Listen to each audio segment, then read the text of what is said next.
ಎಲ್ಲರಿಗೂ ನಮಸ್ಕಾರ. ಇವತ್ತು ರವೆ ಇಡ್ಲಿ ಮಾಡುವ ವಿಧಾನವನ್ನು ತೋರಿಸ್ಕೊಡ್ತೀನಿ. ಇಲ್ಲಿ ನಾನು 3 ಕಪ್ಪು, ಈ ಕಪ್ಪಲ್ಲಿ 3 ಕಪ್ಪು ರವೆ ತೊಗೊಂಡಿದ್ದೀನಿ, 3 ಕಪ್ ಮೊಸರು ತೊಗೊಂಡಿದ್ದೀನಿ, 3 ಟೇಬಲ್ ಸ್ಪೂನ್ ಎಣ್ಣೆ ತೊಗೊಂಡಿದ್ದೀನಿ, ಮತ್ತು ಸಾಸಿವೆ 1 ಟೀ ಸ್ಪೂನ್, ಕಡಲೆಬೇಳೆ 2 ಟೀ ಸ್ಪೂನ್, ಜೀರಿಗೆ 1 ಟೀ ಸ್ಪೂನ್, ಅರ್ಧ ಕಪ್ಪು ಕೊತ್ತಂಬರಿ ಸೊಪ್ಪು, 10 ಕ್ಯಾಶುನೆಟ್ಟು, ರುಚಿಗೆ ತಕ್ಕಷ್ಟು ಉಪ್ಪು ಮತ್ತು ಸೋಡಾ 1/4 ಟೀ ಸ್ಪೂನ್ ಉಪಯೋಗಿಸ್ತೀನಿ. ಇಲ್ಲಿ ಎಲ್ಲರೂ ರವೆ ಇಡ್ಲಿ ಮಿಕ್ಸ್ನ ತೊಗೊಂಡು ಮಾಡ್ತಾರೆ, ಆದರೆ ಮನೆಯಲ್ಲೇ ಎಷ್ಟು ಚೆನ್ನಾಗಿ ಮಾಡ್ಬೋದು ಅಂತ ಹೇಳಿ ತಮಗೆಲ್ಲ ತಿಳಿಸ್ಕೊಡ್ತೀನಿ. 3 ಕಪ್ ಮೊಸರು ತೊಗೊಂಡಿದ್ದೀನಿ. ರವೆನ ಸ್ವಲ್ಪ ಹುರಿದ್ಬಿಟ್ಟು ತಣ್ಣಗಾದ್ಮೇಲೆ ಈ ರೀತಿ ಕಲಿಸ್ಕೊಡ್ಬೇಕು. ಹೀಗೆ ಕಲಿಸ್ಬಿಟ್ಟು ಇಲ್ಲಿ ಟಿಪ್ಸು ನಾನೇನು ಕೊಡ್ತಾಯಿದ್ದೀನಿ ಅಂದರೆ, 3 ಕಪ್ಪು ಮೊಸರು ಹಾಕಿದ್ಮೇಲೆ ಫುಲ್ ಈ ರೀತಿ ಕಲಿಸ್ಬಿಟ್ಟು ಇದನ್ನು ಫ್ರಿಜ್ಜಲ್ಲಿ ರಾತ್ರಿ ಇಟ್ಬಿಡಿ. ಬೆಳಗ್ಗೆ ಮಾಡೋದಾದರೆ ರಾತ್ರಿ ಫ್ರಿಜ್ಜಲ್ಲಿ ಇಟ್ಬಿಡಿ. ಇದನ್ನು ಆವಾಗ ಹುಳಿ ಬರೋದಿಲ್ಲ.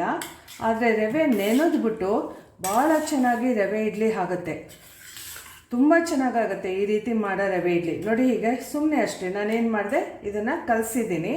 ಕಲಿಸ್ಬಿಟ್ಟು ಇದನ್ನು ಈಗ ನಾನು ಫ್ರಿಜ್ಗೆ ಇಟ್ಬಿಡ್ತೀನಿ. ಬೆಳಗ್ಗೆ ಒಗ್ಗರಣೆ ಹಾಕೋದು ಯಾವ ರೀತಿ ಬೇಯಿಸೋದು ಅಂತ ಹೇಳಿ ತಿಳಿಸ್ಕೊಡ್ತೀನಿ. ನೆನ್ನೆ ನಾನು ಕಲಸಿಟ್ಟಿರೋ ಹಿಟ್ಟು ನೋಡಿ ಎಷ್ಟು ಚೆನ್ನಾಗಿ ಅದು ಅಬ್ಸಾರ್ಬ್ ಆಗಿ ಹೀಗೆ ಮೆದುವಾಗಿರುತ್ತೆ. ಈ ಫ್ರಿಜ್ಜಲ್ಲಿ ಇಟ್ಟಿರೋದು ತೆಗೆದಿದ್ದೀನಿ ನಾನು. ಈಗ ಇದಕ್ಕೆ ಸೀಸ್ನಿಂಗ್ ಕೊಡ್ತಾಯಿದ್ದೀನಿ. ಒಗ್ಗರಣೆ ಹಾಕೋದು 3 ಟೇಬಲ್ ಸ್ಪೂನು ಎಣ್ಣೆ ಹಾಕ್ತಾಯಿದ್ದೀನಿ. ಸ್ವಲ್ಪ ಎಣ್ಣೆ ಕಾದ ಮೇಲೆ ಅದಕ್ಕೆ ಸಾಸಿವೆ ಹಾಕೋಣ. ಇದನ್ನು ಎಷ್ಟು ಗಂಟೆ ಇಡಬೇಕು ಅಂತ ಏನಿಲ್ಲ. ಇದು ಬನ್ಸಿ ರವೆ ಮಾತ್ರ ತೊಗೋಬೇಡಿ, ಮೀಡಿಯಮ್ ಸೈಜ್ ಆರ್ಡಿನರಿ ರವೆ ತೊಗೊಳ್ಳಿ. ಯಾಕೆಂದರೆ ಫ್ರಿಜ್ಜಲ್ಲಿ ಇಟ್ಟಿರೋದ್ರಿಂದ ಇದು ಹುಳಿ ಬಂದಿರಲ್ಲ, ಎಷ್ಟು ಫರ್ಮೆಂಟ್ ಆಗಿದೆ ಅನ್ನೋದು ಏನೂ ಆಗೋದಿಲ್ಲ. ಸೊ ಹಾಗಾಗಿ ನೀವು ಬೆಳಗ್ಗೆ ಮಾಡುವಾಗ ರಾತ್ರಿ ಕಲಸಿಡಿ, ರಾತ್ರಿ ಮಾಡುವಾಗ ಬೆಳಗ್ಗೆ ಕಲಸಿಡಿ.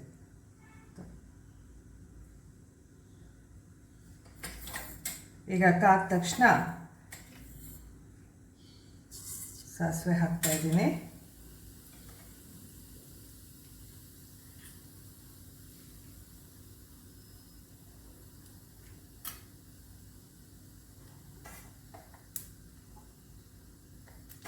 ಅದಾದಮೇಲೆ ಸ್ವಲ್ಪ ಕರಿ ಲೀವ್ಸ್ ಹಾಕಿದ್ದೀನಿ, ಮತ್ತು ಮೊದಲೇ ಹೇಳಿದಾಗೆ ಕ್ಯಾಶ್ಯೂ ನಟ್ಸ್ ಹಾಕ್ತಾಯಿದ್ದೀನಿ.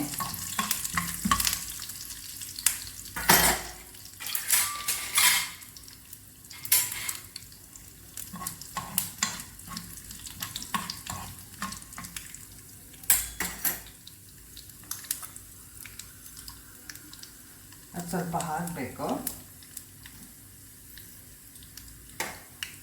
1 ಟೀ ಸ್ಪೂನ್ ಜೀರಿಗೆ ಹಾಕಿದ್ದೀನಿ.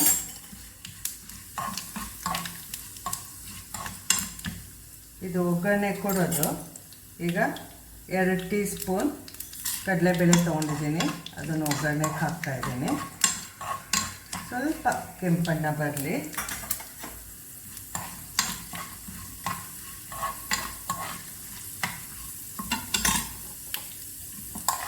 ನೋಡಿ, ಈಗ ಬರ್ತಾ ಇದೆ.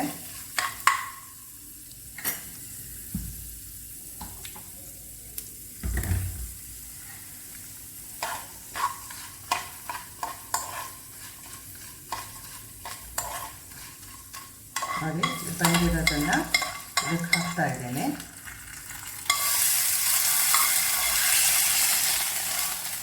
ಇದು ಹಾಕಿದ್ಮೇಲೆ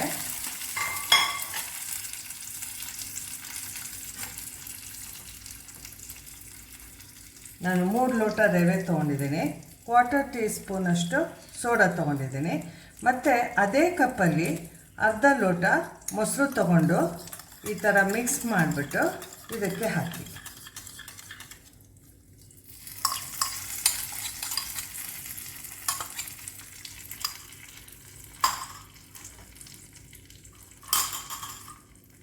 ಅದಾದಮೇಲೆ 2 ಸ್ಪೂನು ನಾನು ಉಪ್ಪನ್ನು ಹಾಕ್ತಾಯಿದ್ದೀನಿ. ರುಚಿಗೆ ತಕ್ಕಷ್ಟು ಉಪ್ಪು ಹಾಕ್ಕೊಳ್ಳಿ. ಇದು ಒಂಚೂರು ಹುಳಿ ಬಂದಿರೋದಿಲ್ಲ, ಆಚೆ ಇಟ್ಟಾಗ ಏನಾಗುತ್ತೆ, ಹುಳಿ ಬಂದರೆ ಅಂತ ಹೇಳಿ ಜಾಸ್ತಿ ಹೊತ್ತಿಟ್ಟಾಗ ಹುಳಿ ಬರುತ್ತೆ. ಈಗ ನೋಡಿ ಎಷ್ಟು ಚೆನ್ನಾಗಿ ಇದು ನೆಂದ್ಕೊಂಡಿದೆ, ಅಷ್ಟೇ ಮೃದುವಾಗಿ ರವೆ ಇಡ್ಲಿ ಬರುತ್ತೆ. ಇದಕ್ಕೆ ನಾನು ಮೊದಲೇ ಕಟ್ ಮಾಡ್ಕೊಂಡಿರೋ ಹಾಗೆ ಅರ್ಧ ಕಪ್ ಕೊತ್ತಂಬರಿ ಸೊಪ್ಪು ಹಾಕ್ತಾಯಿದ್ದೀನಿ. ನೀವೇನಾದ್ರು ಗಟ್ಟಿ ಮೊಸರು ಹಾಕ್ಕೊಂಡಿದ್ರೆ ಈ ಹದ ಬಂದಿರಲಿಲ್ಲ ಅಂದರೆ ಸ್ವಲ್ಪ ನೀರು ಹಾಕ್ಕೋಬೋದು. ನೀವು ರೆಡಿ ಮಿಕ್ಸಲ್ಲಿ ಮಾಡೋದಕ್ಕಿಂತ ಭಾಳ ಚೆನ್ನಾಗಿ ಬರುತ್ತೆ ಇದು. ನೋಡಿ ನೆಂದು ಎಷ್ಟು ಚೆನ್ನಾಗಾಗಿದೆ ಅಂದರೆ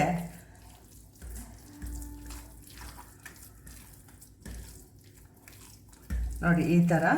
ಈಗ ಇಡ್ಲಿ ಸ್ಟ್ಯಾಂಡ್ನ ನಾನು ಒಂಚೂರು ತುಪ್ಪ ಲೇಪನ ಮಾಡ್ಕೊಂಡಿದ್ದೀನಿ. ಅದಕ್ಕೆ ನಾನು ಈ ಥರ ಅದಕ್ಕೆ ಇಡ್ತೀನಿ. ಕುಕ್ಕರಲ್ಲಿ ಒಂದು ಲೋಟ ನೀರು ಹಾಕ್ಬಿಟ್ಟು ಅದು ಹಬೆ ಬರೋಕ್ಕೆ ಶುರು ಮಾಡಿದಾಗ ನೀವು ಇಡ್ಲಿ ಸ್ಟ್ಯಾಂಡ್ನ ಇಡಬೇಕು. ನೋಡಿ ಈ ಥರ ಹಾಕಿ ಇಟ್ಬಿಡಿ, ಭಾಳ ಸಾಫ್ಟಾಗಿ ಆಗಿರುತ್ತೆ.